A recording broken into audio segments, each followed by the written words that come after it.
তো দেখো, তো আমরা মোটামুটি দেখো তোমাদের বেশিরভাগ যারা ক্লাস করছো তারা সবাই আগে আমাদের ব্যাচে পড়েছো, বিভিন্ন ব্যাচে পড়েছো। তো সেভাবে কেউ এরকম কেউ তিনজনের মধ্যে নেই আপাতত যে কেউ প্রথম ক্লাস করছো। তো মোটামুটি ক্লাস সম্পর্কে তোমাদের আইডিয়া রয়েছে কি ক্লাস করে। এবার তোমাদের স্পেশালি আলাদাভাবে আজকে পড়ার কারণ এটাই, যেটা আমার মনে হয় যে অঙ্কে প্রচুর দুর্বল, তাই তো? এটাই তো কারণ নাকি? সব পড়া হচ্ছে ঠিক আছে, কিন্তু অঙ্কে হ্যাঁ প্রচুর স্যার। দুর্বল। তো যাই হোক, অঙ্কে দুর্বলতা মোটামুটি প্রত্যেকেরই কম বেশি রয়েছে। তো কম্পিটিটিভ এক্সামের ক্ষেত্রে সব সাবজেক্টই সমান গুরুত্বপূর্ণ, কিন্তু কি অঙ্কটা করতে হয়ই কেন? কারণ অঙ্কটা যদি না করতে পারি তাহলে আমরা কিন্তু বিশাল একটা মার্কস থেকে আমরা দূরে চলে যাই। সেই জন্য অঙ্ক আমাদের বাবু করতেই হবে। এবার অঙ্ক করার ক্ষেত্রে আমাদের কি করতে হয়, আমরা প্রথমে অঙ্কটাকে একটু কঠিন ভাবে ভেবে ফেলি, তো সেই জন্য অঙ্ক আমাদের কাছে একটু কঠিন লাগে। সে কারণে অঙ্ক পড়ার ক্ষেত্রে যে প্রথমেই শুরু করলাম হয়ে গেল অঙ্ক শেষ, সেরকম ব্যাপার না। অঙ্ক পড়ার ক্ষেত্রে একটা সিলেবাস আমাদের মেনটেন করতে হয়। যে সব পরীক্ষার ক্ষেত্রে সিলেবাস কম বেশি একই রকম। এবার কিছু কিছু পরীক্ষার ক্ষেত্রে কিছু এক্সট্রা জিনিস থাকে, কিছু কিছু পরীক্ষায় বলা থাকে না, কিন্তু কি বলা না থাকলেও কিন্তু সেই চ্যাপ্টার থেকে অঙ্ক থেকে থাকে। সেই জন্য তুমি স্পেসিফিক্যালি বলবে স্যার এই চ্যাপ্টারটা তো সিলেবাসে নেই, এটা আমরা কেন করব? এইভাবে করলে কিন্তু অঙ্ক করতে পারবে না, কারণ অঙ্কে বলবে যে হয়তো সময় দূরত্ব মানে অনুপাত সিলেবাসে নেই, কিন্তু অঙ্কের মধ্যে অঙ্ক করতে গেলে তোমাকে অনুপাত না জানলে তুমি সেই অঙ্কটা করতে পারবে না। অর্থাৎ আমরা যখন ম্যাথমেটিক্স এর সিলেবাস আলোচনা করব তখন কিন্তু আমাদের প্রত্যেকটা চ্যাপ্টার সম্পর্কেই আমাদের আলোচনা করতে হবে বা জানতে হবে। ঠিক আছে? তো সেই কারণে আমরা ম্যাথের একটা স্পেশাল ব্যাচ শুরু করছি, যেখানে আমরা আলোচনা করব কিভাবে আমরা অঙ্ক করব। সেখানে আমি প্র্যাকটিস, তোমাদের প্রথমে আমি টপিক গুলো বোঝাবো যে কিভাবে অঙ্ক করতে হয়। কিছু এক্সাম্পল, প্রথম দিন আমি শুধু এক্সাম্পল করিয়ে দেবো, অনেক রকম এক্সাম্পল করিয়ে দেবো। তারপরে তোমাদের একটা প্র্যাকটিস সেট আমি দেবো। অর্থাৎ আমরা এটাকে স্টেপ বাই স্টেপ কিভাবে করবো। ফার্স্ট যেদিন থাকবে সেদিন হচ্ছে কনসেপ্ট থাকবে, অর্থাৎ আমি বোঝাবো, প্লাস তার সাথে সাথে আমি কিছু এক্সাম্পল করাবো। ঠিক আছে, এক্সাম্পল করাবো, কনসেপ্ট আর এক্সাম্পল কিছু থাকবে। তারপরে আমি দিয়ে দেবো একটা প্র্যাকটিস সেট। ঠিক আছে, প্র্যাকটিস সেট আমি দেবো। প্র্যাকটিস সেট থাকবে কি, যার মধ্যে এমসিকিউ থাকবে। এমসিকিউ মানে তার মধ্যে 20টার থাকতে পারে, 25টার থাকতে পারে, 30টার থাকতে পারে, আবার 50টারও থাকতে পারে, সেটা ডিপেন্ড করছে প্রয়োজনীয়তার উপরে। ঠিক আছে, প্র্যাকটিস সেট আমি দেবো, যেখানে এমসিকিউ থাকবে, সেটা আমি তোমাদের করতে দেবো, সেটা তোমরা করবে। কিছু কিছু মানে অসুবিধা হবে, যেগুলো তোমরা করবে, যেগুলো অসুবিধা হবে সেগুলো আমি করাবো। ঠিক আছে, সেগুলো অবশ্যই আমি ক্লাসে করাবো। তারপর কি হবে, এরপর আমাদের হবে মক টেস্ট। ঠিক আছে, মক টেস্ট মানে কি? যেখানে আমি কোশ্চেন দিয়ে দেবো, হয়তো 10টা বলো বা 15টা বলে দেবো, একটা টাইম থাকবে, সেখানে মক টেস্ট দেবে। অর্থাৎ প্রত্যেকটা চ্যাপ্টার আমরা এই প্যাটার্নে করবো। প্রথমে কনসেপ্ট প্লাস এক্সাম্পল, প্রত্যেকের বলে দেবো যে প্রত্যেকেরই কিন্তু পিডিএফ আমাদের কাছে অ্যাভেলেবেল থাকবে। মানে আমি দিয়ে দেবো যে কনসেপ্ট যেটা পড়াবো তার মধ্যে যে পড়া সেটা হচ্ছে পিডিএফ আমি দিয়ে দেবো, প্লাস এক্সাম্পল তার মধ্যে থাকবে, মানে ক্লাসে যেটা ক্লাস ওয়ার্ক হলো সেই পিডিএফ ও দিয়ে দেবো, প্লাস প্র্যাকটিস সেট যেগুলো হবে এমসিকিউ সেটারও পিডিএফ তো অবশ্যই থাকবে, নাহলে পড়বে কিভাবে। আর মক টেস্টের ক্ষেত্রে কোনো পিডিএফ থাকবে না, তোমরা এক্সাম হওয়ার পরে যে লিঙ্কটা থাকবে সেটা তোমরা শেয়ার করে রেখে দেবে কোনো চ্যাটে বা কোনো জায়গায়, তাহলে কি হবে, পরে তুমি সেইটা যে কোনো সময় দেখতে পাবে। ঠিক আছে, মানে মক টেস্টের আলাদা করে কোনো পিডিএফ হবে না। তো তোমরা যদি করতে চাও তাহলে নিজেরা করে নিতে পারবে, সে কিভাবে করতে হয় আমি শিখিয়ে দেবো। অথবা না চাইলেও তোমরা সেই লিঙ্কটা রেখে দেবে, সেই লিঙ্ক থেকে তোমরা পরে দেখতে পাবে। ওকে, এবার আমরা প্রথমে একটু আলোচনা করবো যে সিলেবাস সম্পর্কে কি কি আমরা পড়বো।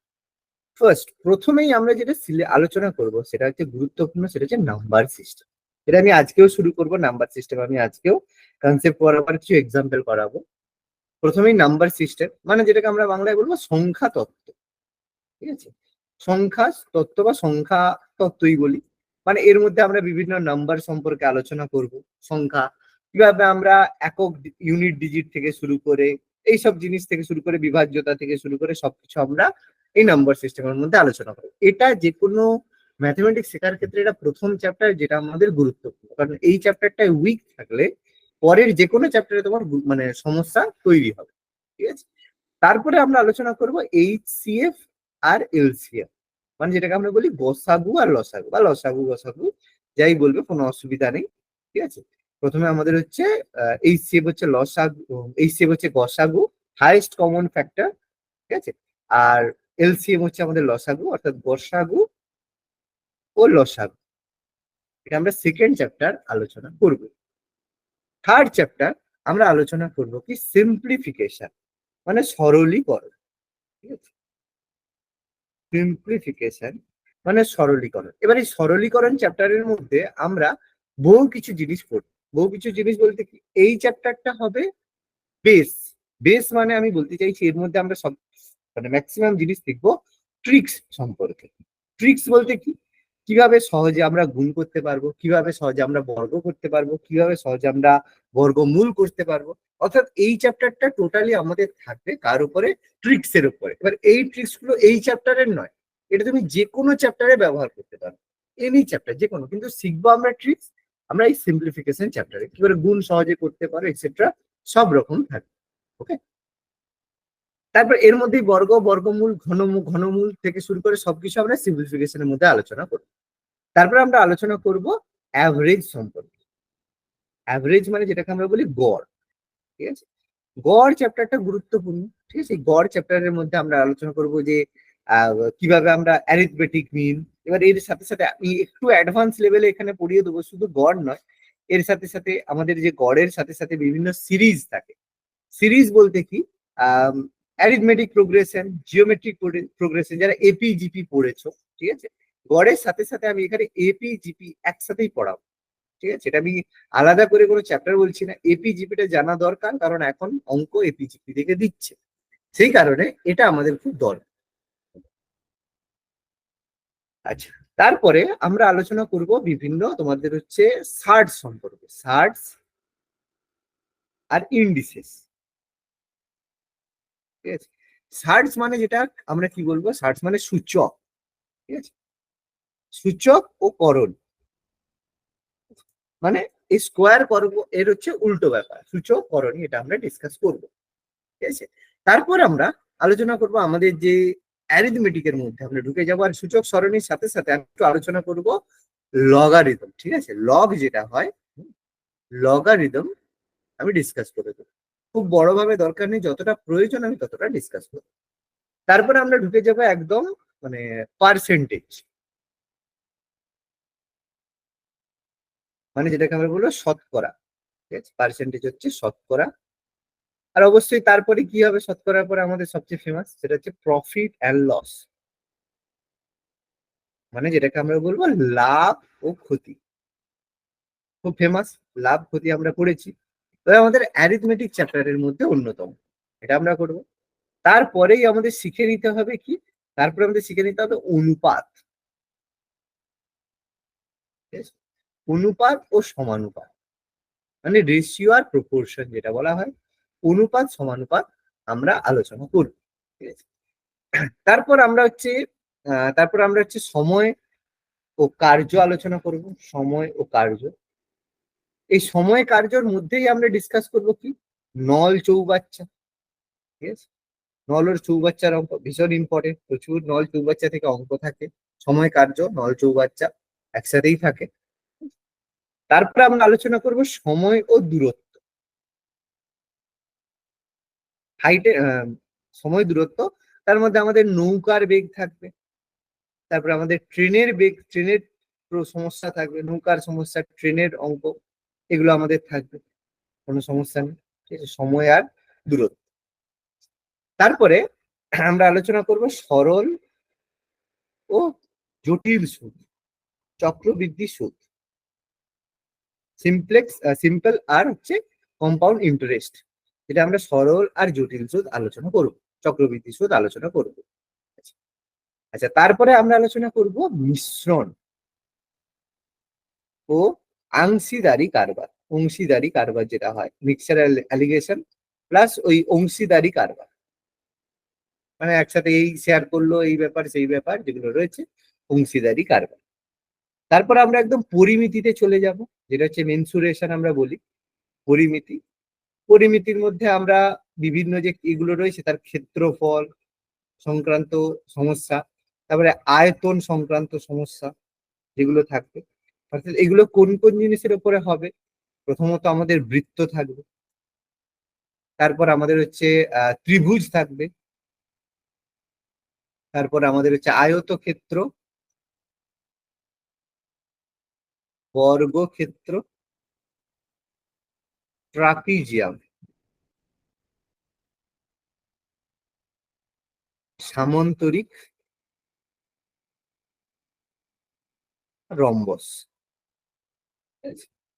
আর কিছু গোলকের সমস্যাও থাকবে। এই তোমার হচ্ছে পরিমিতি, পরিমিতির মধ্যে কি হয় বলতো, 2D আর 3D হয়। ঠিক আছে, 2D মানে 2 ডাইমেনশন, আর 3D হচ্ছে 3 ডাইমেনশন। এই যে গোলক, এটা হচ্ছে 3 ডাইমেনশনে হয়। তারপর হচ্ছে লম্ব বৃত্তাকার চোঙ। ঠিক আছে, লম্ব বৃত্তাকার চোঙ, শঙ্কু, প্রিজম, গোলক। এই গোলক এগুলো হচ্ছে 3 ডাইমেনশন, মানে পরিমিতির মধ্যে 2 ডাইমেনশন হবে আর 3 ডাইমেনশন। ঠিক আছে, এটা মোটামুটি আমাদের একটু এই সংখ্যা। তারপর তারপর আমরা হচ্ছে আলোচনা করব আমাদের হচ্ছে ঘড়ি ও ক্যালেন্ডার সম্পর্কে। ঘড়ি হচ্ছে জানি ক্লক, ঘড়ি দেখার ক্ষেত্রে হয়। আর ক্যালেন্ডার সম্পর্কে আমাদের আলোচনা করতে হবে।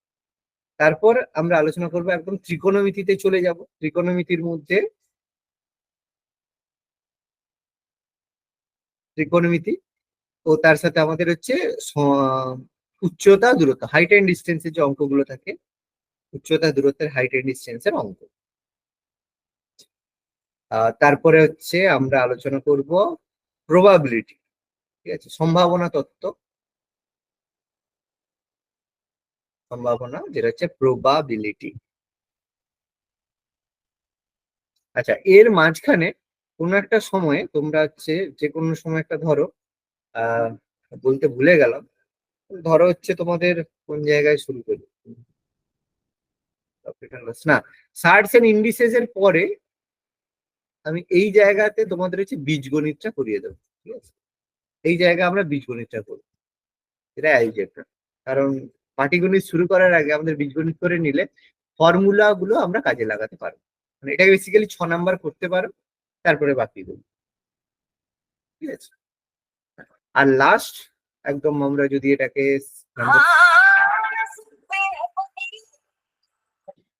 একদম লাস্ট আমরা আলোচনা করব, সেটা হচ্ছে কি, লাস্ট আমরা যেটা আলোচনা করব সেটা হচ্ছে আমাদের যে যে ডেটা ইন্টারপ্রিটেশন, ডিআই যেটা। ঠিক আছে, ডেটা ইন্টারপ্রিটেশন, ডিআই বলি, যেটা হচ্ছে ডিআই এর মধ্যে আমাদের হচ্ছে বার ডায়াগ্রাম, ঠিক আছে, বার গ্রাফ, তারপর হচ্ছে পাই চার্ট,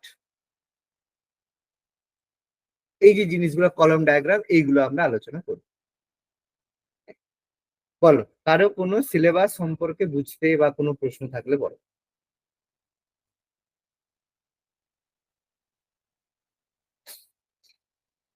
ক্লিয়ার প্রত্যেকের?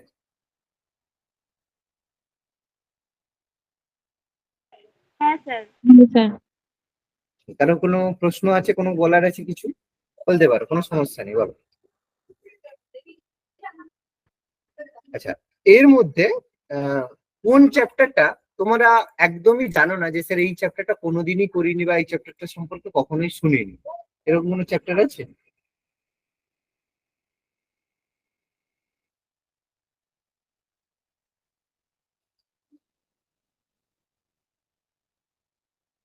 আচ্ছা, কোন চ্যাপ্টারটা সবচেয়ে কঠিন লাগে শুভশ্রী? পড়েছে তো সবকিছু, কোনটা মনে হয় একটু কঠিন খুব? সবই কঠিন লাগে স্যার। সবই কঠিন লাগে? আচ্ছা, কোনটা সহজ লাগে বল, যে এটা স্যার মোটামুটি এই চ্যাপ্টারের অঙ্ক আমি পারবো, মানে মোটামুটি পারবো। রেশিও প্রপোর্শন ওটাই সোজা লাগে। অনুপাত সমানুপাত, ঠিক আছে, কোনো অসুবিধা নেই, তোমার হচ্ছে অনুপাত সমানুপাত মোটামুটি এটা পারবে। আচ্ছা সুপর্ণা, কোনটা মনে হয় আমি একটু সহজ আছে? সম্ভাবনা চ্যাপ্টারটা আমি আগে পড়িনি কখনো। আর আমার একটু জোরে বলো বাবা, শোনা যাচ্ছে না।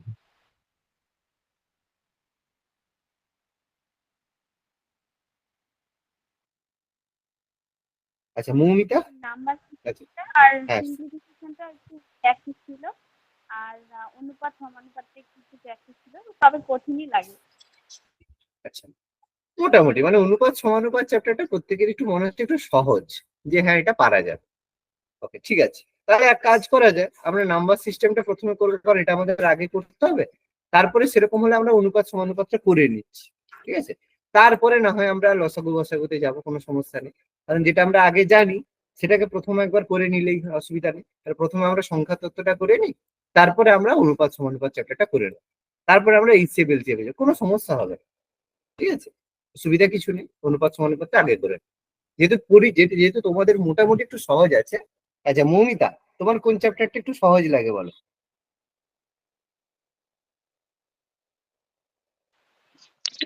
স্যার আমাকে প্রথম থেকে সবটা শুরু করতে হবে। না, সবাই সবাই প্রথম থেকেই বাবা সবটা করবে। এবার না, এখনো কিছু করেনি সেরকম তো না যে হ্যাঁ স্যার এই চ্যাপ্টারটা আমি মোটামুটি পারবো, কিছু হ্যাঁ, পারবো। এরকম কোন চ্যাপ্টারটা মনে না আছে? আবার সে ছোটবেলাতে করেছিলাম। আমার একদমই প্রথম 3-4 মাস হলো আর কি এগুলো শুরু করেছি। এর আগে সাবজেক্ট নিয়েছিলাম। ওকে, হুম, আচ্ছা আচ্ছা আচ্ছা, তার মানে পুরো ব্যাপারটা আছে, খুব একটা হ্যাঁ, আইডিয়াই নেই। ওকে, ঠিক আছে ঠিক আছে হ্যাঁ, হ্যাঁ, ঠিক আছে, চলো ঠিক আছে, চলো আমরা ফার্স্ট চ্যাপ্টার নাম্বার দেখো। দেখো এটা নাম্বার সিস্টেমের হচ্ছে ফার্স্ট, যেটা কিছু জিনিস প্রথমে কনসেপ্ট আমাদের জানতে হবে। নাম্বার সিস্টেম করতে গেলে কিছু জিনিস আমাদের প্রথমে জানতে হবে, সেটা কি? যে আমরা নাম্বারকে কিছু ভাবে ভাগ করি। প্রথম হচ্ছে প্রকৃত সংখ্যা, যেটাকে হচ্ছে ন্যাচারাল নাম্বার বলা হয়। ন্যাচারাল নাম্বার মানে যেটাকে আমরা প্রকৃত সংখ্যা বলি, যেটাকে রিপ্রেজেন্ট করা হয় এম দিয়ে। যে প্রথম যে সংখ্যাগুলো লেখা আছে না, এম, ডব্লিউ, এগুলোকে রিপ্রেজেন্ট করা হয় তাদের নাম্বার অফ সেট দিয়ে, ঠিক আছে। এবার বলে স্যার সেটটা কি হবে? সেটটা পড়তে গেলে আমাদের তো একটু পরে জানতে হবে, তোমাদের তো সেই সেট ব্যাপারটা নেই। তবে আমি তোমাদের একটু বোঝানোর জন্য বলছি। সেট মানে আমরা বলি সেট অফ ইনফরমেশন। মানে কি, তোমাকে বললো যে তুমি বলো একটা লুডুর ছক্কা, লুডুর যে একটা ছক্কা বা লুডুর একটা যে ছক্কা আছে, মানে লুডু যেটা আমরা খেলি, সেই ডাইসের সেটাকে ফেলে দিলে তোমার কি কি রেজাল্ট হবে? তো বলে সেটা 1 পড়তে পারে, 2 পড়তে পারে, 3 পড়তে পারে, 4 পড়তে পারে, 5 পড়তে পারে, 6 পড়তে পারে, 7 কি পড়বে? পড়বে নি। তাহলে এই যে 6টা রেজাল্ট হলো, এটাকে আমি যদি সেকেন্ড ব্র্যাকেটের মধ্যে রাখি এবং তার যদি একটা নাম দিয়ে দিই, সাপোজ ধরো এ, তখন সেটা হয়ে গেল এ সেট। বা আমি একটা কয়েনকে টস করলাম, তাহলে কি পড়তে পারে? হয় হেড পড়তে পারে বা টেল পড়তে পারে। এই যে রেজাল্ট গুলো হলো, সেই রেজাল্ট গুলোকে আমি যদি সেকেন্ড ব্র্যাকেটে দিয়ে তার নাম দিয়ে দিলাম পি, তখন পিটা কি হলো? একটা সেট। একটু বোঝাতে পারলাম প্রত্যেককে? বুঝতে পারলাম আমি? হ্যাঁ স্যার। ব্যাস, এটাকে বলা হয় সেট। সেরকম এখানে ন্যাচারাল নাম্বারের সেট মানে যে যে সংখ্যাগুলো ন্যাচারাল নাম্বারে পড়ে, সেগুলোকে রিপ্রেজেন্ট করা হবে কোনো সেটের মাধ্যমে। সেটাকে রিপ্রেজেন্ট করা হবে এন দিয়ে, ক্যাপিটাল এন দিয়ে। মানে আমাকে যদি বলে ক্যাপিটাল এন, তাহলে এন সমান তুমি কি বলবে? দেখো, মানে ন্যাচারাল নাম্বার কি 1 2 3 4 করে ডট ডট ডট, তাহলে এন সমান কি হবে? 1 2 3 4 5 ডট ডট আপ টু সংখ্যা যতদূর হবে। তাহলে এইভাবে লেখা হবে সেটকে। সেরকম যদি আমরা এটাকে ন্যাচারাল নাম্বার বা প্রকৃত সংখ্যা বলি, আর হোল নাম্বার যেটাকে সম্পূর্ণ সংখ্যা বলি, সেটাকে রিপ্রেজেন্ট করা হয় ডব্লিউ দিয়ে। ডব্লিউটা কি? ডব্লিউর মধ্যে হচ্ছে শূন্য থেকে শুরু হয় সবকিছু, 0 1 2 3 4 ডট ডট আপ টু চলতে থাকবে। তারপরে ন্যাচারাল নাম্বার আর হোল নাম্বারের মধ্যে পার্থক্য কি রয়েছে? পার্থক্য একমাত্র রয়েছে শূন্য, জিরো। মানে হোল নাম্বারের কাছে শূন্য রয়েছে, কিন্তু ন্যাচারাল নাম্বারের কাছে শূন্য নেই। এটা পার্থক্য। মানে যদি বলা হয় তাহলে বলতে পারি আমরা, জাস্ট বলার জন্য, যে ডব্লিউ মাইনাস ও সমান এন। মানে ইনসেন্স অফ একটা বলতে পারি যে হোল নাম্বারের সেট থেকে যদি শূন্যকে বাদ দিয়ে দিই, তাহলে আমাদের ন্যাচারাল নাম্বারের সেট হয়ে যাবে, ঠিক আছে। তাহলে আমাদের এগুলো মাথায় রাখতে হবে যে ন্যাচারাল নাম্বারের সেট বলতে কোন কোন জিনিসগুলো হচ্ছে, সেই কথাটা আমাদের মাথার মধ্যে রাখতে হবে, ঠিক আছে। তাহলে আমরা হোল নাম্বার বুঝলাম আর ন্যাচারাল নাম্বার বুঝলাম, খুব একটা অসুবিধা হলো না, বুঝতে পারছি। আর যার যেখানে অসুবিধা হবে সে আমাকে থামিয়ে বলবে স্যার এটা বুঝতে পারলাম, আবার বলতে বলবে, ঠিক আছে। এরপর ইন্টিজার। ইন্টিজার মানে যেটাকে আমরা পূর্ণ সংখ্যা বলি। পূর্ণ সংখ্যা বলতে কি?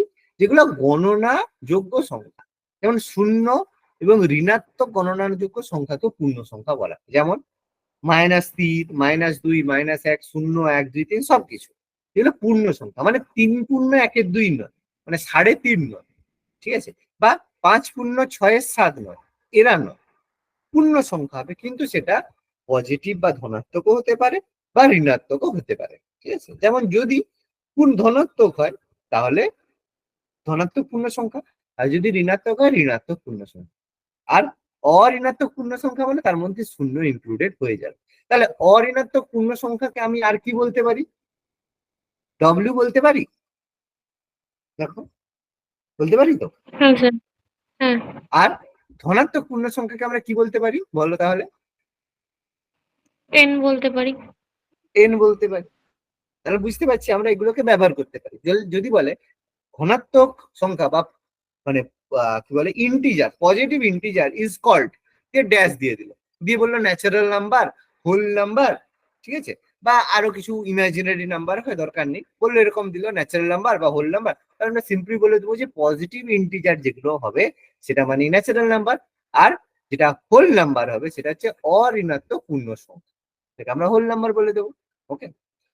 তারপরে দেখো আমাদের সব বাচ্চাবেলার ছোটবেলার কিছু জিনিস আছে, সেটা হচ্ছে ইভেন নাম্বার আর অড নাম্বার। ইভেন নাম্বার মানে জোড় সংখ্যা, জোড় সংখ্যা মানে কি 2, 4, 6, 8, 10, 12, মানে যার সংখ্যার শেষে 0, 2, 4, 6, 8, 0 এগুলো রয়েছে সেগুলো আমাদের জোড় সংখ্যা। আর বিজোড় সংখ্যা জানি যেগুলো 2 দ্বারা বিভাজ্য নয় বা শেষে 1, 3, 5, 7, 9 এগুলো রয়েছে সেগুলোকে আমরা বিজোড় সংখ্যা বলি। সিম্পল ব্যাপার, কোনো অসুবিধা নেই। এবার আমাদের প্রাইম নাম্বার। প্রাইম নাম্বার মানে মৌলিক সংখ্যা। মৌলিক সংখ্যা কোনগুলোকে বলা হয়? যেগুলো কেবলমাত্র এক এবং সেই সংখ্যা দ্বারাই বিভাজ্য, তাকে আমরা মৌলিক সংখ্যা বলি। যেমন 2, 3, 5, 7, 11, 13, 17, 19 এগুলো সব মৌলিক সংখ্যা। আর যৌগিক সংখ্যা কি? যেগুলো এক ছাড়া অন্যান্য এক এবং সেই সংখ্যা ছাড়া অন্য সংখ্যা দ্বারা বিভাজ্য, সেগুলোকে আমরা যৌগিক সংখ্যা বলে থাকি। এগুলো নিশ্চয়ই বলার মতো কিছু না, এগুলো আমরা সবাই জানি মৌলিক সংখ্যা কি যৌগিক সংখ্যা কি। এবার কিছু সংখ্যা দেখো, ইম্পর্টেন্ট কিছু সংখ্যা হয় যেটা তোমরা হয়তো শোনোনি, সেটা হচ্ছে পারফেক্ট নাম্বার। যার ব্যবহার আমাদের খুব কম। পারফেক্ট নাম্বার বা নিখুঁত সংখ্যা কোনগুলোকে বলা হয়? নিখুঁত সংখ্যা সেগুলোকে বলা হয় যেগুলোর বলা যাচ্ছে দেখো উৎপাদকের সমষ্টির মান সংখ্যাটির মানের সমান। যেমন এক্সাম্পল দিই 6। 6-এর উৎপাদক কি কি? 6-এর উৎপাদক হচ্ছে 1, 1 সবার ক্ষেত্রে কমন, 1, 2 আর 3। এর বাইরে কি কোনো সংখ্যা হবে 6-এর উৎপাদক? হবে না। এবার এই তিনটাকে যোগ করলে দেখো কি হচ্ছে, মানে 1 + 2 + 3 কে যদি যোগ করি তাহলে কি হচ্ছে দেখো 6 হচ্ছে। তাহলে সেই সংখ্যাটাকে আমরা বলবো পারফেক্ট নাম্বার। এবার তুমি বলো, তুমি যদি 9 করো, 9-এর কি কি হবে? 1 হবে, 3 হবে, ঠিক আছে, 1 হবে আর 3 হবে। আর আর 3 কি হবে? দরকার নেই, কিন্তু 1 আর 3 যোগ করলে কি হয় দেখো 4 হয়। তাহলে 9 কি পূর্ণ পারফেক্ট নাম্বার হবে? হবে না। কিন্তু তুমি দেখো 28 কে করে দেখো, 28-এর কি কি হবে? 28-এর দেখো 1 হবে, 2 হবে, ঠিক আছে, 4 হবে, 7 হবে আর 14 হবে। দেখো যোগ করে দেখো, 14 সাথে 21, 21 আর 21 4-এ 25, 25 2-এ 27, 1-এ 28। তাহলে 28 কি হচ্ছে পারফেক্ট নাম্বার বা নিখুঁত সংখ্যা। বুঝতে পারলাম? প্রত্যেকে বুঝতে পারছো তো সংখ্যাগুলো সম্পর্কে চিনতে? যেটা বুঝতে পারবে না বলবে স্যার বুঝতে পারলাম না, ঠিক আছে, বোঝাটা বড় কথা। তারপর আমাদের কো প্রাইম নাম্বার বা যেগুলোকে আমরা বলি মৌলিক সংখ্যা, সহমৌলিক সংখ্যা, মানে দুটো সংখ্যা মৌলিক এবং তারা যেন একে অপরের মৌলিক হয়। যেমন ভালো করে দেখো, 2 আর 3, এরা কি 2ও মৌলিক সংখ্যা, 3ও মৌলিক সংখ্যা, এবং এরা দুজন মৌলিক এবং দুজনের মধ্যে কোনো মানে কমন উৎপাদক নেই, সেই জন্য এটা কোপ্রাইম। কিন্তু দেখো আবার একটা দেখো, 8 আর 9, এই দুটো সংখ্যা কি? 8 কি মৌলিক সংখ্যা না যৌগিক সংখ্যা বলো? 8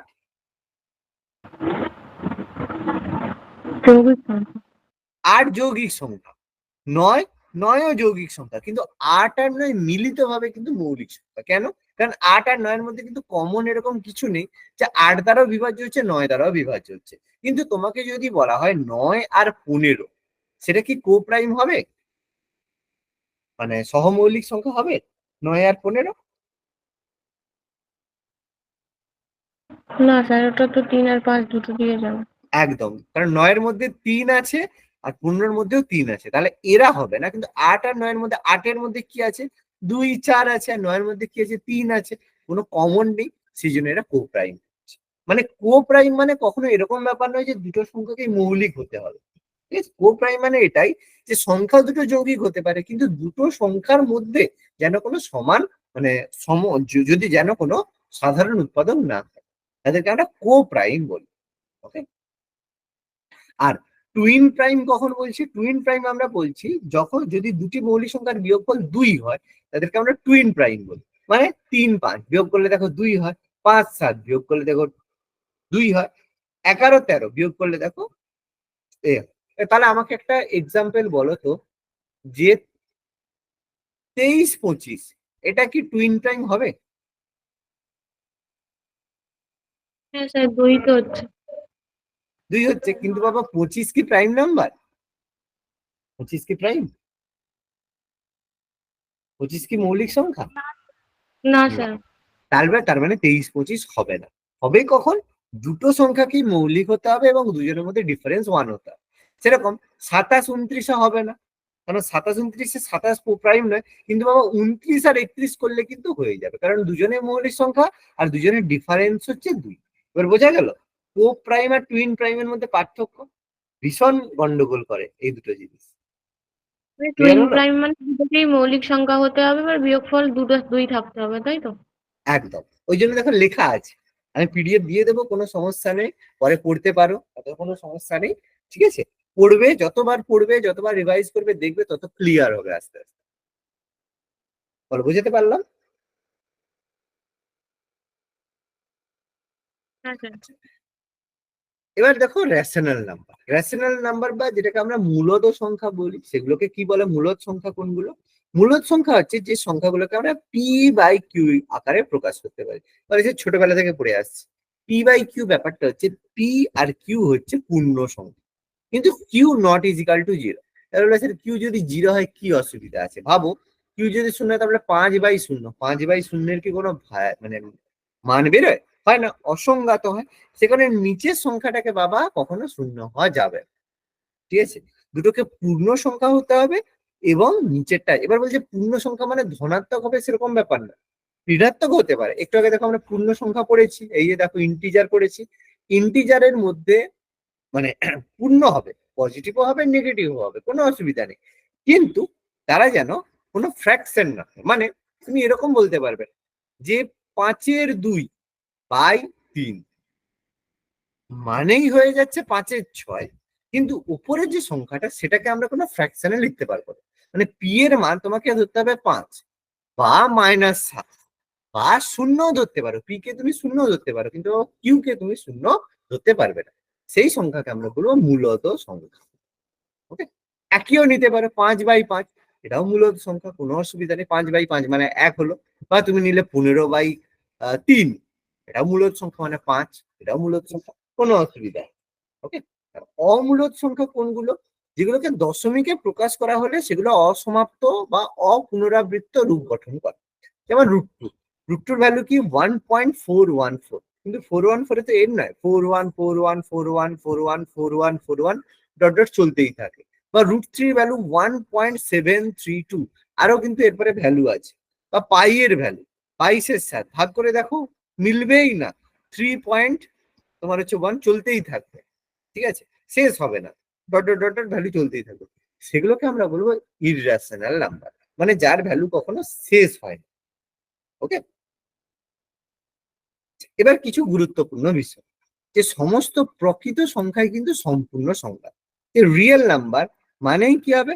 সেগুলো কমপ্লিট নাম্বার বা সম্পূর্ণ সংখ্যা। একটু আগেই আমি বললাম যে প্রকৃত সংখ্যা যদি রিয়েল নাম্বার হয় মানে সেগুলো সম্পূর্ণ সংখ্যা হবে, কিন্তু সমস্ত সম্পূর্ণ সংখ্যা প্রকৃত সংখ্যা নয়। একটু আগেই বললাম ডিফারেন্স কি, প্রকৃত সংখ্যা আর সম্পূর্ণ সংখ্যা মানে হোল নাম্বার, আর প্রকৃত সংখ্যা মানে রিয়েল নাম্বার।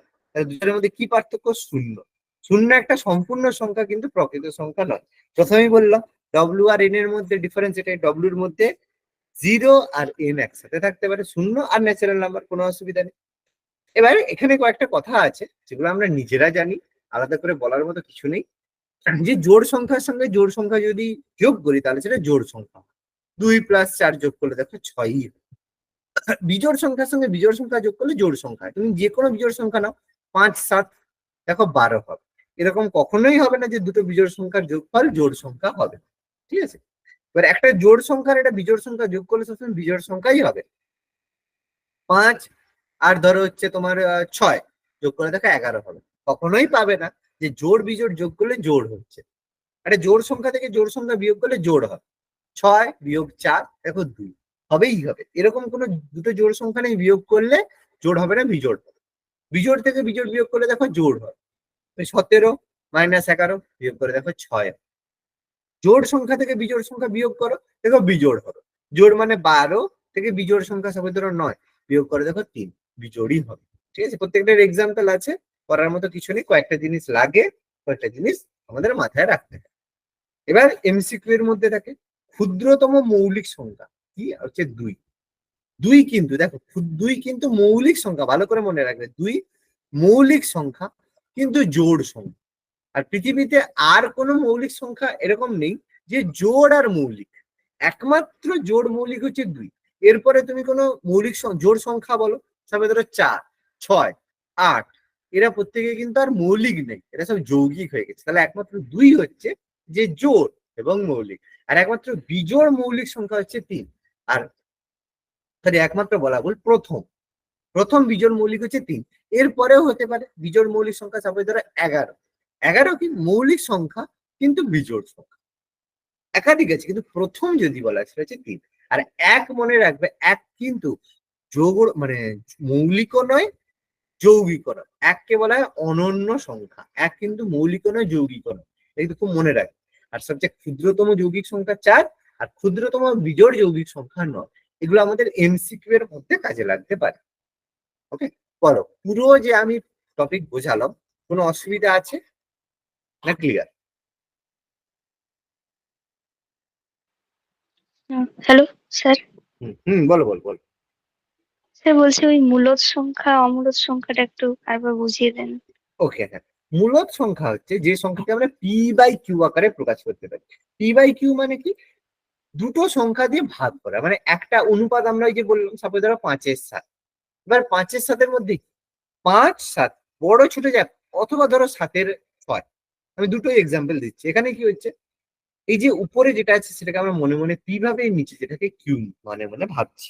এবার এর মধ্যে যদি কোনোভাবে আমাদের নিচের সংখ্যাটা শূন্য হয়ে যায়, 5/0 বা 7/0, তখন কি হবে, এই মানটা হয়ে যাবে অসংজ্ঞাত, মানে এর করে তুমি মান বের করতে পারবে না। যখন এরকম ভ্যালু হয়ে যাবে সেটা কিন্তু আর মূলদ সংখ্যা থাকবে না। ঠিক আছে, সেটাকে কোনো সংখ্যাই বলা যাবে না, সেটা অসংজ্ঞাত সংখ্যা। তাহলে মূলদ সংখ্যা সেটাই হবে যাকে আমরা পি বাই কিউ আকারে প্রকাশ করতে পারি। হতে পারে তারা একে অপরের সাথে কাটাকাটি যাবে না, যেমন 5-7 কেউ কারোর সাথে কাটাকাটি যাচ্ছে না। আবার আমি 10-15, এখানে কিভাবে কাটাকাটি যাবে, 5 দিয়ে 10, 5-3-15, 2-3, তাহলে এটাও হয়ে গেল মূলদ সংখ্যা। অথবা 0/5, এটাও মূলদ সংখ্যা, কারণ 0/5 মানে 0, সেটাও মূলদ সংখ্যা হবে। তাহলে মূলদ সংখ্যা এটা, যেটা অ্যাকচুয়াল কোনো সংখ্যা, মানে দুটো সংখ্যার অনুপাত হবে, কিন্তু দুটো সংখ্যা যেন কখনো অসংজ্ঞাত না হয়ে যায়, কারণ নিচের সংখ্যাটা যেন শূন্য না। নেগেটিভ হতে পারে, কোনো সমস্যা নেই, -2/3 বা 3/-4, কোনো অসুবিধা নেই, তুমি এগুলোকেও মূলদ সংখ্যা বলতে পারো। এবার বোঝা গেল, ক্লিয়ার হলো? আর অমূলদ মানে যার প্রথম থেকে শেষ পর্যন্ত তুমি শেষ হবে না। মানে সাপোজ 22-কে 7 দিয়ে ভাগ করো, তুমি ভাগ করো, ক্যালকুলেটরে ভাগ করো, দেখবো শেষ হবে না, চলতেই থাকবে। তাহলে যখন কোনো ভাগ মিলবে না সেটাকে আমরা অমূলদ সংখ্যা বলি। এবার ক্লিয়ার? হ্যাঁ স্যার বুঝেছি। আচ্ছা, আর কোনো কিছু সমস্যা টোটাল বোঝানোর মধ্যে?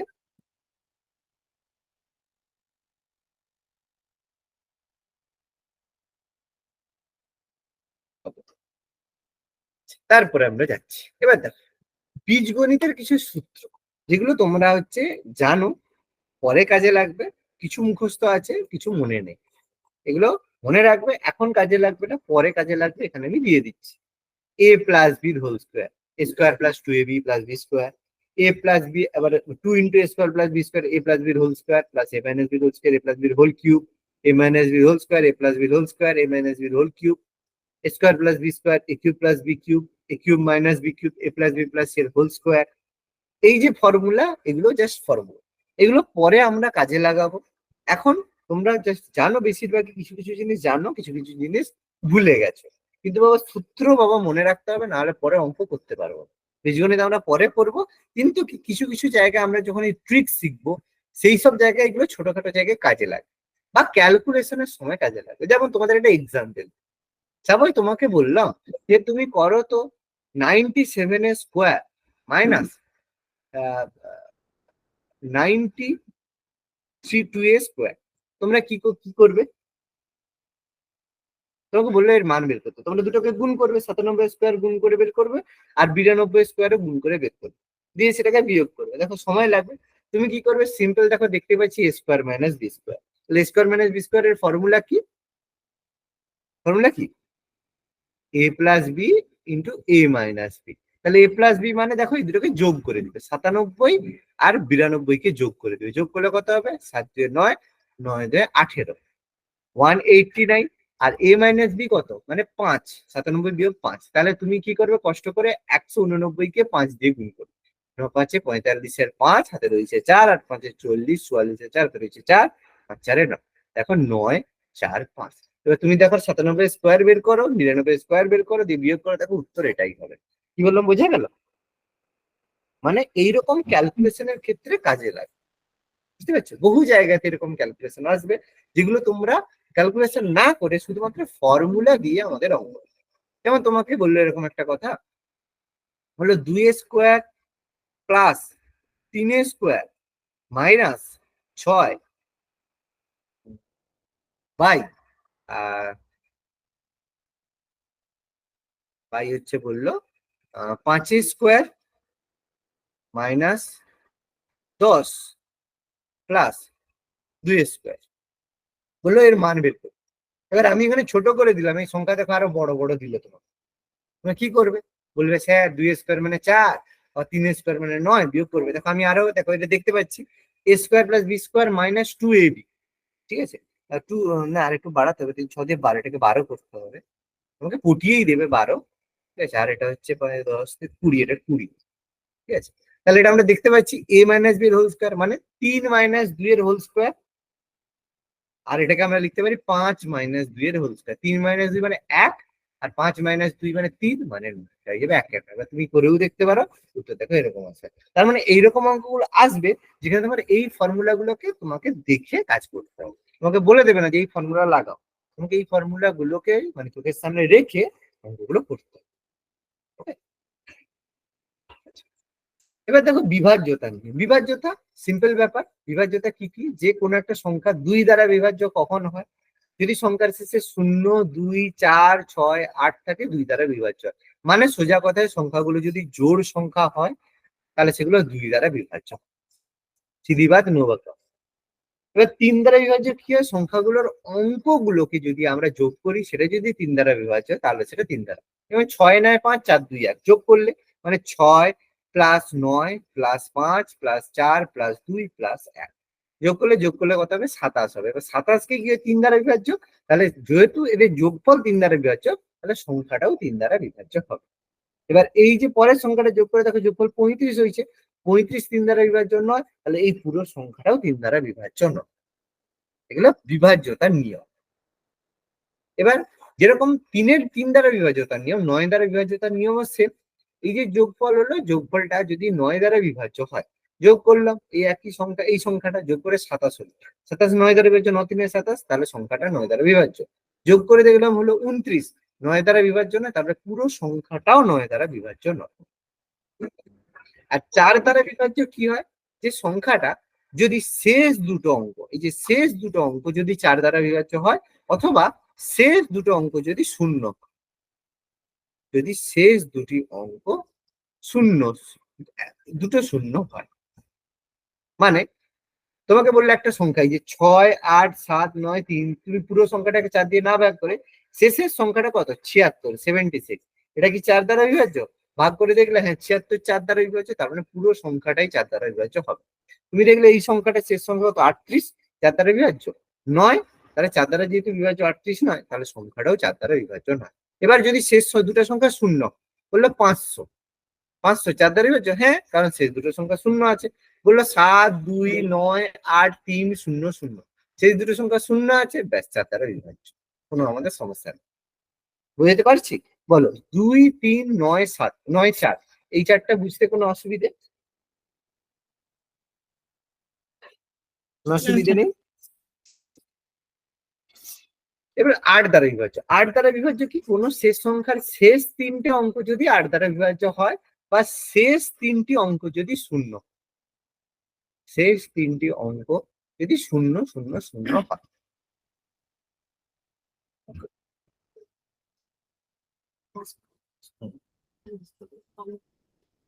শেষ তিনটা অঙ্ক যদি শূন্য। যেমন এক্সাম্পল তুমি এই যে ধরতে পারো, এই যে আগের সংখ্যাটাই ভাবো, আগের সংখ্যাটা নিয়ে আমি এক্সাম্পল দিচ্ছি। সাপোজ ধরো 6, 8, 7, 9, 3, 7, 6, তুমি করলে শেষ তিনটে সংখ্যা 376। 376কে 8 দ্বারা বিভাজ্য, তুমি ভাগ করে দেখবে 376কে 8 দিয়ে ভাগ করলে, তাহলে 8 4 32, 8 4 32, 5 8 7 56। দেখো 8 দিয়ে ভাগ চলে যাচ্ছে, তাহলে দেখো এই পুরো সংখ্যাটাও 8 দিয়ে ভাগ চলে যাবে। তাহলে এটাও 4 দ্বারাও যেমন বিভাজ্য হয়ে যাবে, 8 দ্বারাও বিভাজ্য হয়ে যাবে। এই তিনটে সংখ্যা থেকে 138, 138কে 8 দ্বারা ভাগ যাবে, তুমি ভাগ করলে 8 দিয়ে, 8 একে 8, তাহলে এটা হচ্ছে 5, যাচ্ছে না, 8 7 56, তাহলে এটাও 8 দ্বারা বিভাজ্য। 3 4 দ্বারা বিভাজ্য নয়, 8 দ্বারা বিভাজ্য নয়। ক্লিয়ার হলো? বা শেষ দুটো সংখ্যা যদি বললো 2000 বা বললো 5000, শেষ তিনটে সংখ্যা যেহেতু শূন্য আছে, তাহলে এই দুটো সংখ্যাও 8 দ্বারা বিভাজ্য হয়ে যাবে, 2000 বা 5000, কারণ শেষ তিনটা অঙ্ক তিনটে শূন্য আছে। ওকে, ক্লিয়ার হচ্ছে তো? বলো, অসুবিধে হচ্ছে না? ক্লিয়ার হচ্ছে? হ্যাঁ স্যার। এবার দেখো 9, এবার হচ্ছে 10, 5 আর 11 দ্বারা বিভাজ্য। এর মধ্যে দেখো শেখার মধ্যে 11 দ্বারা বিভাজ্যের নিয়মটাই শুধু শেখার মতো আছে। দেখো 10 দ্বারা বিভাজ্য সিম্পল ব্যাপার কি, শেষ সংখ্যাটা যদি শূন্য, ব্যাস তাহলেই 10 দ্বারা বিভাজ্য। মানে এত বড় সংখ্যা শেষে শূন্য আছে, ব্যাস 10 দ্বারা বিভাজ্য, দেখার কিছু দরকার নেই। শেষে 5 আছে, 10 দ্বারা বিভাজ্য না। আর 5 দ্বারা বিভাজ্য তো সেম, শেষে যদি 5 থাকে অথবা শূন্য থাকে। এই যে শেষে 5 আছে, 5 দ্বারা বিভাজ্য, শেষে 5 আছে, 5 দ্বারা বিভাজ্য, শেষে শূন্য আছে, 5 দ্বারা বিভাজ্য, কোনো সমস্যা নেই। কারণ 5 আর 10 সবচেয়ে সহজ ব্যাপার। ঠিক আছে? এবার হচ্ছে 11 দ্বারা বিভাজ্যের নিয়ম, এটাই শুধুমাত্র শেখার, আর যেটা থেকে আমাদের মানে বিভাজ্যতার অঙ্ক সাধারণত 11 দ্বারা বিভাজ্যের নিয়মেই পড়ে। কিভাবে করবে দেখো, একটা জিনিস বলে দিচ্ছে, কোন সংখ্যার বিজোড় স্থানের অঙ্কের যোগফল আর জোড় স্থানের অঙ্কের যোগফলের পার্থক্য শূন্য অথবা 11 হল। এখানে সংখ্যাকে জোড় সংখ্যা বিজোড় সংখ্যা দেখবে না, জোড় স্থান ভালো করে লক্ষ্য করবে। এখানে কি বলা আছে, বলা আছে জোড় স্থান আর বিজোড় স্থান, স্থানের অঙ্ক। মানে এই যে সংখ্যা আছে 2 9 4 3 5 4 1 7, এই যে সংখ্যাটা আমাদের দেওয়া আছে, এর জোড় সংখ্যা প্রথমে হচ্ছে একক স্থানীয় অঙ্ক 7, তারপর 4, একটা ঘর লাফিয়ে 4, আরেকটা ঘর লাফিয়ে 3, একটা ঘর লাফিয়ে 9। তাহলে যেই যেই ঘরে লাফালাম সেই সেই সংখ্যাগুলোকে যোগ করবো, আর যেগুলো যেগুলো গেলাম না তাদেরকে যোগ করবো। তাহলে দেখো প্রথম থেকে, আর শুরুটা সবসময় মনে রাখবে, শুরু সবসময় ডান দিক থেকে হবে। এরকম নয় যে এদিক থেকে ধরলে, এরকম নয়, শুরু সবসময় ডান দিক থেকে করবে, এটা মাথায় রাখবে। তাহলে 7 4 3 9, দেখো যোগ করছি 7 4 3 আর 9, প্রথমে নিলে যোগ করলে, আর বাকি যারা পড়ে আছে 1 5 4 2, 1 5 4 2 যোগ করলাম, যোগ করলে কত হলো, প্রথমটা 23 হলো, পরেরটা 11 হলো, যোগ করলাম বিয়োগ করলাম, দেখো 11 হলো। যেহেতু 11, তাহলে 11 দ্বারা বিভাজ্য। এবার আমি এরকম কোন সংখ্যা যোগ করলাম, যে সংখ্যা যোগ করে দেখলাম এটাও 23 হয়ে গেছে, এটাও 23 হয়ে গেছে, মানে বিয়োগ করতে শূন্য হয়ে গেছে। আর এক্সাম্পল দিই, 5 9 7 আর 9 3, এই সংখ্যাটা দিল। ঠিক আছে, এই সংখ্যাটার কি হচ্ছে দেখো, 9 আর 3 যোগ করলে কত হচ্ছে 12, আর 5 আর 7 যোগ করলে কত হচ্ছে 12, বিয়োগ মানে এদের মধ্যে ডিফারেন্স কত হচ্ছে 0, তাহলে এই সংখ্যাটাও 11 দ্বারা বিভাজ্য। যদি বিয়োগ হয়, এবার দেখো বললে স্যার আগেরটা থেকে পরেরটা বিয়োগ, এরকম নয়, এদের মধ্যে কি পার্থক্য। দেখো বিয়োগ আর পার্থক্যের মধ্যে কি, আমি তোমাদের একটা প্রশ্ন জিজ্ঞেস করি, বিয়োগ একটা কথা আছে, পার্থক্য একটা কথা আছে। What is the difference between, মানে ডিফারেন্স এন্ড সাবস্ট্রাকশন। বিয়োগ মানে হচ্ছে সাবস্ট্রাকশন, ঠিক আছে, সাবস্ট্রাকশন। আর পার্থক্য মানে হচ্ছে ডিফারেন্স। বলবে স্যার একই তো জিনিস, না। বিয়োগ মানে হচ্ছে, সাপোজ তোমাকে বললো 5 বিয়োগ 3, তুমি বললে 2, ঠিক আছে, কিন্তু বললো 3 বিয়োগ 5, তোমাকে বলতে হবে -2, কিন্তু বললো 5 পার্থক্য 5 ডিফারেন্স 3, সেখানেও 2, 3 ডিফারেন্স 5, সেখানেও 2, মানে পার্থক্য হবে সবসময় পজিটিভ, মানে ছোট থেকে বড় হোক বা বড় থেকে ছোট হোক, দ্যাট ইজ সেম পার্থক্য। তোমার আর তোমার বাবার বয়সের পার্থক্য কত? তবে ধরো 10 বছর, 15 বছর, 20 বছর পার্থক্য। তোমার বয়স আর তোমার বাবার বয়সের বিয়োগ ফল কত? তখন কিন্তু মাইনাসে বলতে হবে। মনে থাকবে সবসময় পার্থক্য আর বিয়োগের পার্থক্য? মনে থাকবে আশা করি। ক্লিয়ার হবে? ভুল হবে না? বুঝে গেল বলো? স্যার বলছি যে এই যে লাস্ট যে অঙ্কটা বোঝালেন, এই যে 2, 9, 4, 3, 5, 4, 1, 7, এই সংখ্যাটায় যেটা বলেছে যে বিজোড় স্থানগুলো মানে একটা ঘর ছেড়ে ছেড়ে বিজোড় ধরবো, আর ওই যেগুলো ফাঁকা যাবে সেগুলো জোড় সংখ্যা ধরবো। একদম একদম। মানে তোমাকে যে কোনো সংখ্যা দিক, তুমি প্রথমেই চলে যাবে একদম শেষ সংখ্যার উপরে, শেষ সংখ্যাটার ঘাড়ে আচ্ছা। উঠে পড়বে। যে সবাই 7, 7-এর ঘাড়ে উঠলে, এবার 7-এর ঘাড়ে ওঠার পরে তুমি তারপরে একটা লাফ মেরে পরেরটায় গেলে 4 চলে গেলে, তারপরে আবার একটা ঘর লাফিয়ে গেলে 3, আবার একটা ছেড়ে গেলে 9। এবার যেখানে যেখানে তুমি লাফালে সেই সংখ্যাগুলোকে যোগ করো, 7, 4, 3, 9। আর বাকি যারা পড়ে রইলো 2, 4, 5, 1, তাদেরকে একটু যোগ করলে। বুঝা গেল? ক্লিয়ার হলো মানে এবার? যেটা থেকে স্টার্ট হবে সেটাকে বিজোড় স্থান। একদম, যেখানে একদম শেষ থেকে একক স্থানীয় থেকে তুমি শুরু করো। ঠিক আছে। ঠিক আছে, এবার দেখো এক্সাম্পল করবে, এক্সাম্পল আমি দেবো, এক্সাম্পল করাবো, এক্সাম্পল হলে আমাদের আরো ক্লিয়ার হবে। তাহলে পরেরটা দেখো, আরেকটা এক্সাম্পল দিচ্ছে 5, 7, 4, 6, 8 দিয়ে। এখানে দেখো শুরু করুন। তাহলে এই যে 2, তারপরে দেখো 8, 6, 7, মানে 7, 6, 8, 2 দেখো যোগ করেছে 7, 6, 8, 2।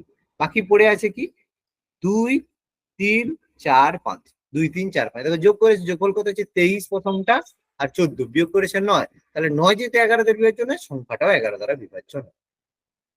ক্লিয়ার এবার? হ্যাঁ স্যার।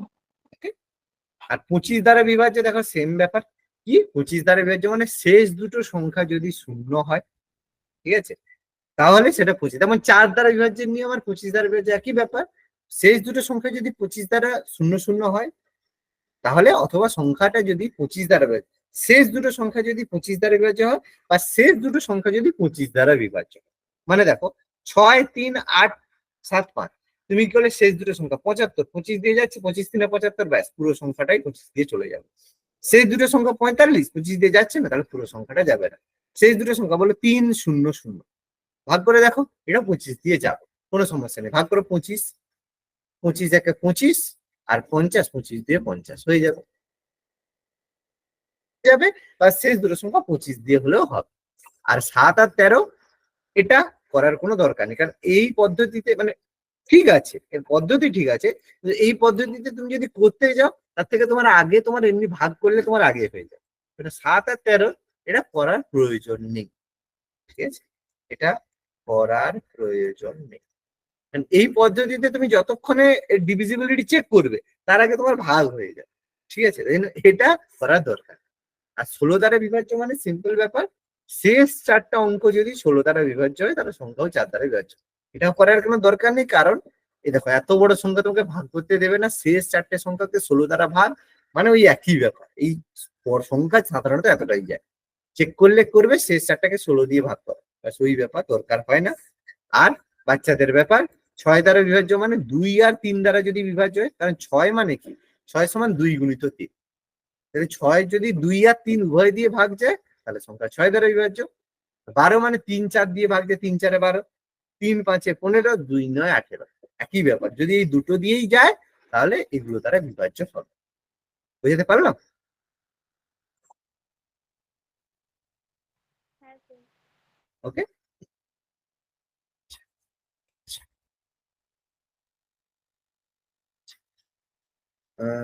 ঠিক আছে। আচ্ছা, এবার হচ্ছে সংখ্যার গৌণিকতা মানে ফ্যাক্টোরিয়াল। ফ্যাক্টোরিয়াল জিনিসটা কি? ফ্যাক্টোরিয়াল মানে হচ্ছে যে কোন একটা সংখ্যা বললো এইটা রিপ্রেজেন্ট করা হবে এন ফ্যাক্টোরিয়াল, এন এক্সক্লেমেটরি চিহ্ন, বা এন কে এইভাবে, এই দুটো ভাবে লেখা হয়। মানে কি, কোনো কিছুর ফ্যাক্টোরিয়াল মানে হচ্ছে 1 থেকে সেই সংখ্যা পর্যন্ত গুণ।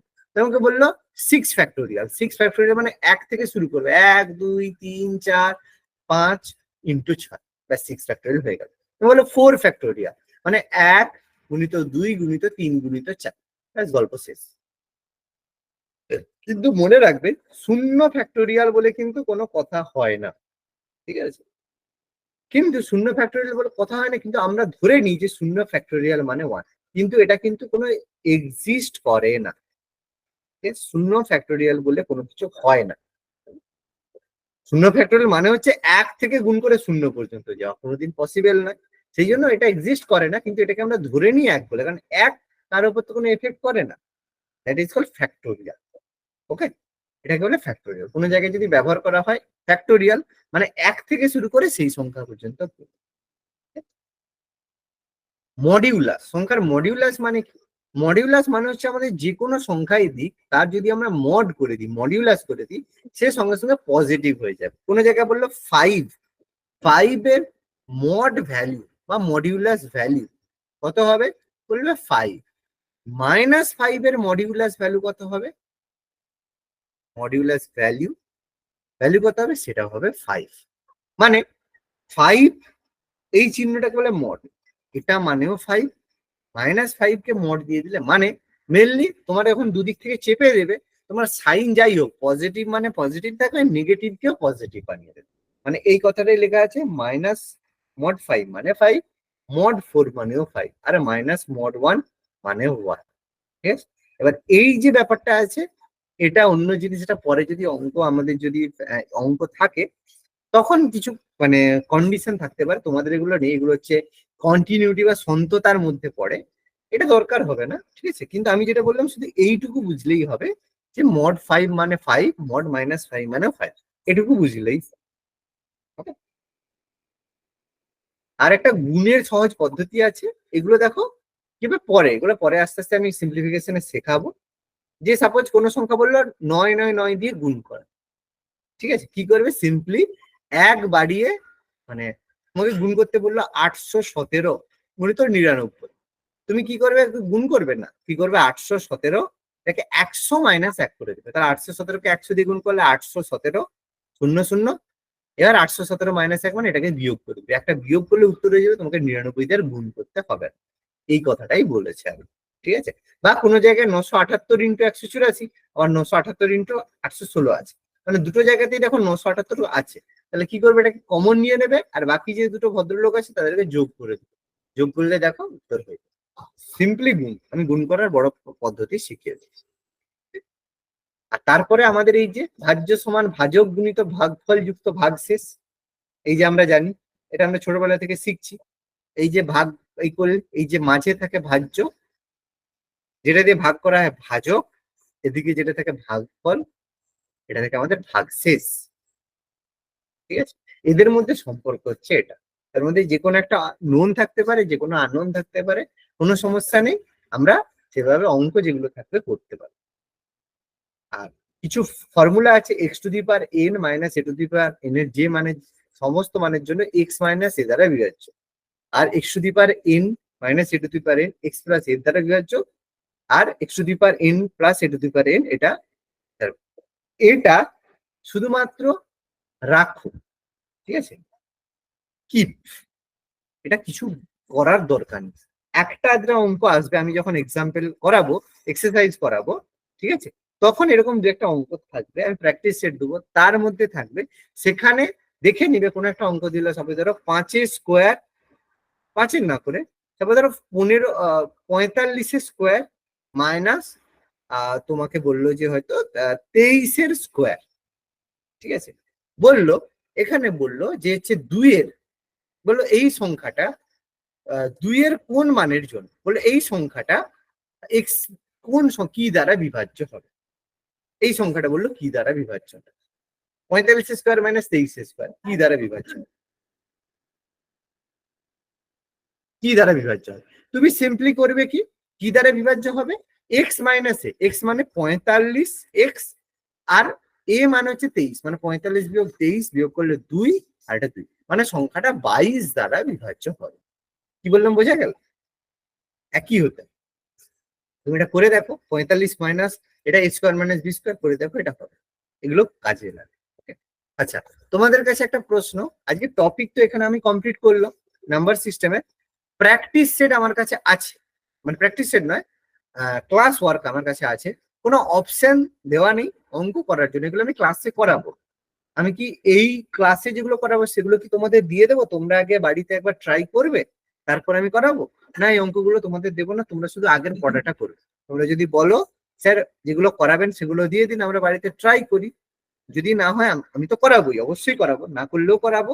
আর যদি বলো না স্যার করবো, ট্রাই করি, যদি হয়ে যায় ভালো, আপনি তো করাবেন। আর যদি বলো না স্যার দরকার নেই, আমরা আগে পড়ে নিই, আপনি যখন ক্লাসের মধ্যে দেখাবেন তখনই আমরা করবো, সেটা বললেও হবে। কি করবে বলো? যেটা করবে সেটা, কোনো সমস্যা নেই। স্যার দিন ট্রাই করে দেখি, যদি বুঝতে পারি তো। ওকে, ঠিক আছে, তাহলে আমি পুরো পিডিএফটাই দিয়ে দিচ্ছি। এখানে অঙ্কগুলো আছে, স্টার চিহ্নিত, স্টারের জায়গায় কত হয় তোমরা ট্রাই করবে, যতগুলো হয় হবে, না হলেও কোনো অসুবিধা নেই, আমি করাবো। 20টা এক্সাম্পল আছে, এক্সাম্পল আমি সবগুলোই করাবো, তোমরা ট্রাই করবে, যেগুলো হয়ে যাবে ভালো, আর যেগুলো হবে না আমি তো করাবোই প্রত্যেকে। ঠিক আছে, ট্রাই করে দাও। ওকে, আমি পিডিএফটা গ্রুপে সেন্ড করে দিচ্ছি, রেকর্ডিং দিয়ে দিচ্ছি, পিডিএফটা গ্রুপে সেন্ড করে দিচ্ছি। ওকে।